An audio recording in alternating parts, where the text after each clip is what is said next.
So can you tell us a little bit about your current business here in Brazil and what projects you're working on? Yeah, great. I mean, we in Brazil are having a great business. We are here since 1990, so 23 years in the country. The recent years, the past couple of years, has been of great growth, both in number of people, but also number of business. Especially on the oil and gas, we had been quite successful in the drill ship tender. So last year, we were successful in the drill ship tendering. Out of the 29 drill ships that were tendered by Petrobras, we got the engines, power generation, and thrusters for 10 out of the 29. So, nearly 1/3 of the whole drill ships being built in Brazil were assigned or given to Wärtsilä. And one of the major reasons for that is our local content work.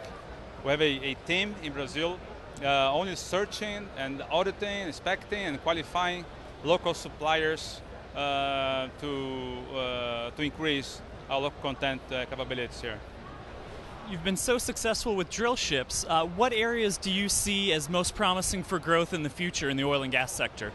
In the future now, we see the offshore supply vessels. It's the new wave of investment. Have over 200 offshore supply vessels to be built in Brazil. And that's the place where we want to grow this year, next year on the ordering, to be built also in our new factory in Açu. And how will you fuel that growth? Will it be organically, or do you see opportunities for acquisitions? Majority, our main focus is to grow organically. As a global company, we search for acquisitions, not only here, but elsewhere.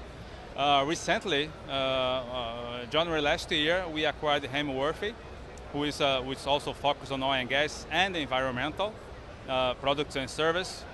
And that had a great impact in Brazil. Hamworthy had several projects going on with Petrobras, where now we are taking care here locally, also with good local content. And we see a tremendous growth in that area. And can you tell us how Wärtsilä may plan to expand to accommodate the growth and the contracts that you're winning here in Brazil? Yeah, these growth possibilities, they are manifolded. We just inaugurated our new shop for services in Niterói, in the Rio State.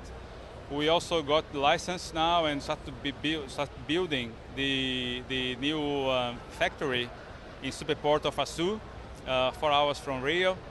We're going to manufacture power generating sets and also thrusters, steerable thrusters. That's very much to cope with the demand coming from oil and gas. And Wärtsilä is a global company with operations all over the world. Where does Brazil fit into the Wärtsilä portfolio, and what are the prospects for growth specifically for Brazil compared to other parts of the world, perhaps? Brazil is a strategic country for Wärtsilä worldwide. Brazil today represents between 5 and 10% of the global income. Of course, it depends a lot on the ups and downs, but in a good year, 10% of the global revenue comes from Brazil. In a low year, 5%. And that's growing. Brazil is growing in importance inside the Wärtsilä group. And finally, with the latest bid rounds coming up, there's never been more excitement about the prospects for growth in Brazil. What do you see as the outlook for the industry as a whole over the next 2, 3 to 5 years? We put a strategic plan together here in Brazil to cope with this growth. The oil production, there is a great synergy or correlation actually between the growth in oil production and the growth in our business, like 1-to-1. Considering that the oil production will double by 2020, we believe, and we will fight for also growth on double base until, for the next 5-6 years. Excellent. Well, thank you very much for your insight. We really appreciate it.